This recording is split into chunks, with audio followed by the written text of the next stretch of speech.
Հայաստանի քաղաքացի չեմ, բայց Հայաստանում Դու լուրջ ես այդպես։ Հիմա ես ձեզ թվում է, ես հիմա պետք է ասեմ, ես ինչան ես ինչ ես, ինչան ես ինչ ես։ Լուրջ մտածում ես, որևիցե քաղաքական գործիչ իրավունք ունի կամ տես նախաձեռնել։ Լուրջ ջան, հարցը ձեր հարցը, ես ներողություն եմ խնդրում, բայց ձեր հարցի ես պատասխանը չեմ գտնում, որ լուրջ է, որտեղ քաղաքական գործիչը չի կարող քրեական կամ որևիցե կարամ կամ որևիցե դա նշանակում ստորակ է կամ որևիցե նմանատիպ մեղադրանքի մասին անուն տալով խոսել, եթե չունի դրա ապացույցները։ Եթե չունի դրա ապացույցները, ես միջև օրս դες բան չեմ արել։ Հիմա նույնիսկ ինչ որ կայք, ինչ որ քաղաքական իրանց գործիչ անվանող մարդիկ ինձ դատի են տալիս իմ հայտարարությունները, բայց նորից եմ ասում, ես որևիցե բան չեմ ասում, որի տակ ես չունեմ առնվազն մի քիչ նման հարցեր ինձ մի տեղ։ Լավ, ուրիշ բան հարցնեմ, բայց այսինքն կան չենք վերածելու սա ազատության եւ այդ դեպքում հասկանամ էլի ձեզ դրա համար։ Վերջին հարցը։ Այսինքն կան Հայաստանում կան մարդիկ, ովքեր քաղաքացի չեն, Հայաստանի քաղաքացիություն չունեն։ Վարչապետը ասում է, ուրեմն կա, երբ որ ԱԱՑ տնօրենը այժմ քո կարծիքը երբ որ հետաքրքիր լինի, հարցազրույց կտաս կհայտնես։ Կներեք ձեր միտքը նորից կան մարդիկ, ովքեր չլինելով քաղաքացի։ Եթե վարչապետը ասում է ազգային անվտանգության ծառայության շենքում, բնական է, որ նման բան կա եւ դուք նես չի որ ես առաջինն եմ կամ վարչապետը առաջինն է, որպես բան ասում։ Իսկ չեք տեսել, որ ասում են Հայաստանի Հանրապետությունը դե իր անվտանգությունը չի կարող ապահովել, դրա համար պետք է ինքը անդամակցի որևիցե միության։ Չեք լսել այդպես արտահայտություն։ Սա առաջինը լսել եք։ Ոչ Հայաստանի քաղաքացիներ։ Ես չգիտեմ դրա մաս դուք կոնկրետացում եք ուզում։ Ես ձեզ ասում, ես դրա իրավունքը չունեմ անել։ Այլ Իսկ ասում եք որ օրենսդրական միայն մի բան է, պարոն Սիմոնյան օրեր առաջ Բեհարանում տեղի ունեցավ, հա, աշխատակիցների ոստիկանության ներխուժում այնուամենայնիվ հնարավոր չէր կանխել այդ ամենը հաշվառելով նաև այն հանգամանքը, որ Միքայել Աջաբարյանը համապատասխան չէր ծանուցվել եւ ծանուցման պարագայում կկարողանար ներկայանալ բարոյն իրականացնող մարմին, բայց հնչում են տեսակետներ, որ միտումնավոր է դա իրականացվել, որպեսզի ճշում գործադրվի եւս մեկ անգամ եկեղեցու նկատմամբ։ Նախ որովհետեւ մեկը չի ներխուժել Բեհարանի տարածքում նախամուտքի մոտ է։ Երկրորդը նույն ձեր նշած անձը շատ լավ իմանալով փախել էր, պահկվել էր այդտեղ մտածելով, որ այդտեղ ինքը իրեն կարող է պաշտպանված գալ եւ դա ակնհայտ է։ Երկրորդը եկեք մի բան հասկանանք, էլի։ Հիմա մեր ընդդիմադիր գործընկերներն են եկել դոշեն ծեցում կա դատարանի որոշում եւ գնալ մտնել ինչ որ մի տեղ եւ փորձել պատասխանել եւ դատարանի որոշումը որպեսզի չկատարվի, անընդունելի է։ Եվ վերջի իշխանությունը տեսնելով, ոստիկանությունը տեսնելով, որ նման ԱԱԾ-ն չնշում, որ մարմիններ իրականացնում, ազգային անվտանգության ծառայությունը տեսնելով, որ իրավիճակը կարող է լարվել, հակառակը դուրս եկա, որպեսզի ցույց դնի, որ նման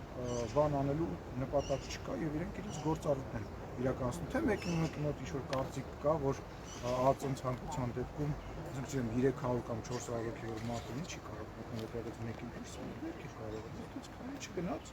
Ի պատիվ մեր ԱԱԾ-ի պետք է ասեմ, որ շատ ճիշտ որոշում կայացրեցին, որովհետև այդ ամեն ինչը արված էր այդ շոուն կազմակերպելու համար։ Ես կնստեմ ավտոն, հետո ես չեն թողնի, հետո ես դուրս կգամ մեքենայից, հետո ես ոտքով կգնամ։ Դե լավ եկեք հերիքա ոտքով գնամ, բանով մեքենայով կգամ։ Ինչ դերասանություն։ Պարոն Սիմոնյան, իսկ ներողություն, փախչելու միտում ունենալ։ Քրեական գործը հարուցվել է հունիսի 10-րդին ըստ դատախազության, բայց ազգային անվտանգության ծառայությունը հունիսի 25-ին է միայն որոշում։ Փախչել է, մենակ գնալ թաքնվելով չպարզ է, չէ՞ որ Հայաստանում դժվար կարողանալ ինքը թաքնվել։ Իմաստը շոու սարքելն է։ Իմաստը մարդկանց հրավերելն է։ Տեսեք, հիմա ի՞նչ է կատարվում։ Մենք ասում ենք, այս մարդը եկեղեցական կանոն խախտել, ասում են մենք այդ հարցերին ինչ որ բան լալահարար ձայնով ինչ որ բաներ են ասում, ոչ մեկ չի կարողանում հասկանալ թե ինչ է։ Դուք հասկացել եք այսքան ժամանակ լրագրողներով։ Դուք այսքան լավ լրագրողներով գալիս եք քաղաքական գործիչներին, ազգային ժողովի նախագահին, վարչապետին հարց եք տալի, կոնկրետ պատասխան եք վերցնում։ Դուք այսքան ժամանակ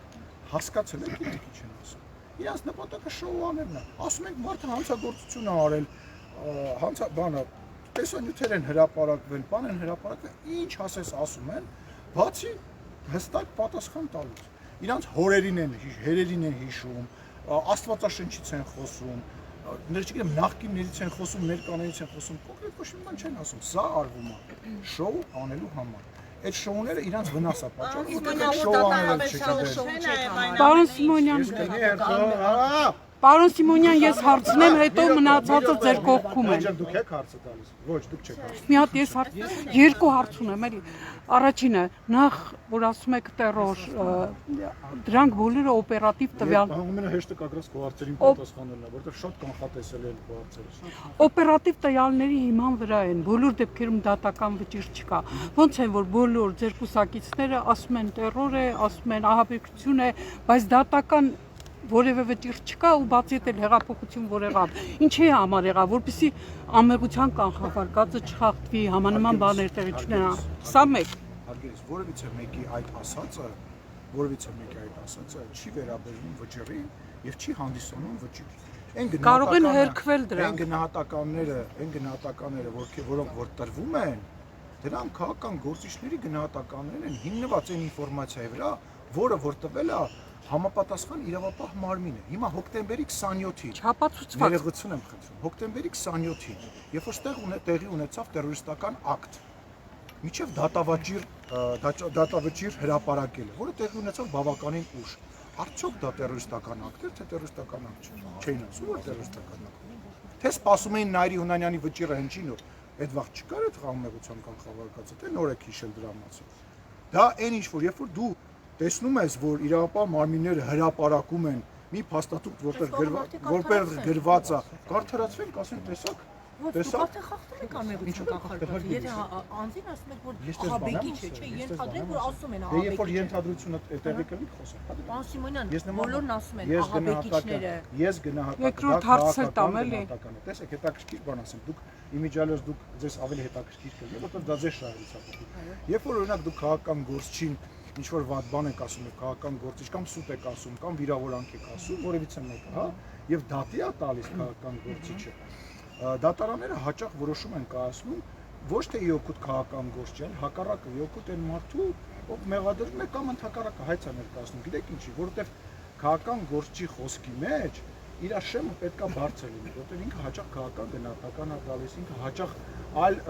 ձևակերպումներ է տալիս, այսինքն քաղաքական գործի ելույթները եւ դատական վճիռը դրանք տարբեր բաներ են։ Ի վերջի վերջո մենք ունենք օրինակներ, որ ԶԼՄ-ն եւ քաղաքական գործիչը օրինակ ինձ դատի է տվել։ Այն բոլոր մարդիկ, ովքեր կգտնեն, որ իմ խոսքի մեջ, Վահագ Ալեքսանյանի խոսքի մեջ կամ որևիցե մեկի խոսքի մեջ իմ գործընկերների բան կա, որը խախտում է, դիմեք դատարան։ Դիմել եք, չէ, իմ դեմ հայցեր կան, չէ՞։ Բա ինչի մասին է խոսքը։ Երկրորդ հարցը տամ էլի ու վերջ։ Ուրեմն դուք եկեղեցականների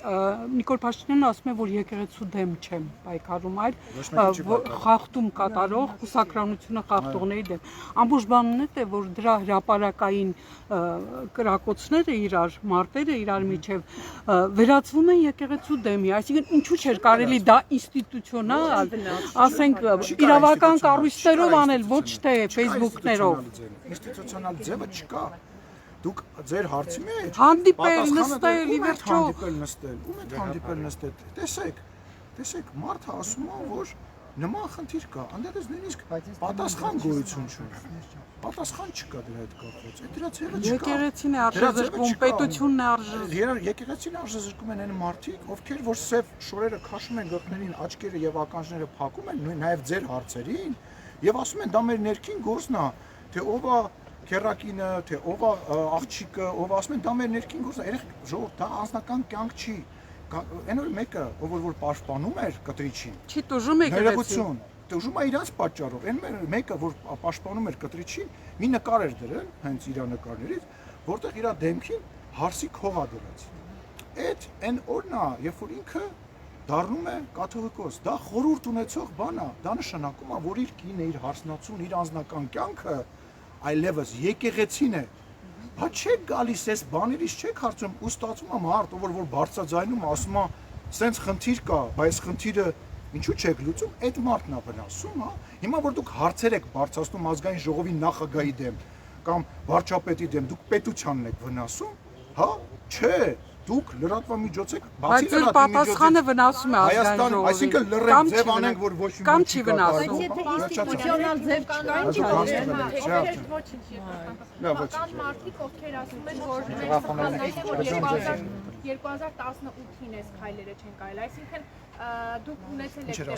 ձեր թիմում կամ ընդհանրապես քաղաքացիական պայմանագրեր, պատգամավորներ, Դե շատ վերացական եք Չէ, ես ասում են սխալ է եղել այն, որ մենք այս գործողությունները չենք կարել դեռ 2018-ին, երբ որ տեղի ունեցավ հեղափոխությունը։ Այսինքն այդ տեղեկատվությունների ինֆորմացիան դուք ունեցել եք դեռ 2018-ին։ Ով ասաց ես որ ունեցել ենք մենք, երկրորդը ներողություն։ Բայց թույլ տվեք հաղթը ավարտեմ։ Նախ ինչ որ վերացական հարց։ Ուխտը խախտելու վերաբերյալ։ Այդ դեպքում Նիկոլ Փաշինյանը իմանալով հանդերձ վեհապարի հետ լուսանկարել հրապարակում, գրում էր սա պատմական լուսանկար է, վեհապարը եւ ընտրված վարչապետը։ Այդ ժամանակ ձեր համար վեհապարը պատմական անձնավորություն է, հիմա արդեն դարձավ ցուցադրության ուխտը խախտած հոգեվորական։ Մտածում եք այդ հարցը որ դուք հարցում եք ձեր պատասխանը մեջը դնում եք ես պետք է գլխով տմտում բացնեմ ասեմ այո կամ ոչ։ Ես նախ ուզում եմ ձեզ հարցնել, խոհարդություն ասեմ եք։ Եթե ձեր հարցը վերաբերում է ընդհանուր առմամբ ինչի այն ժամանակ այո հիմա, այն ժամանակ ոչ հիմա այո, եթե կրճատենք էլի այդ ձեր ելույթը որ դուք ունեցաք, ձեր ցանկությունները, ձեր էմոցիաները, ձեր վերաբերմունքը դրեցիք դրա մեջ, բնավ չէ։ Մարդիկ նայում են, չէ՞, իրենց գնահատականները։ Դա միայն ես հիմա ելույթ եմ ունենում, դրա իրավունքը ունեմ, իսկ դուք դրա իրավունքը չունեք։ Դուք դրա իրավունքը չունեք։ Դուք պետք է հարց տալ։ Դուք հարցը տալիս եք հետևալ։ Արդյոք այն ժամանակ էդի նորմալ էր, հիմա նորմալ չի։ Այն ժամանակ, երբ որ հենց եկեղեցու ներսից բազմաթիվ մարդիկ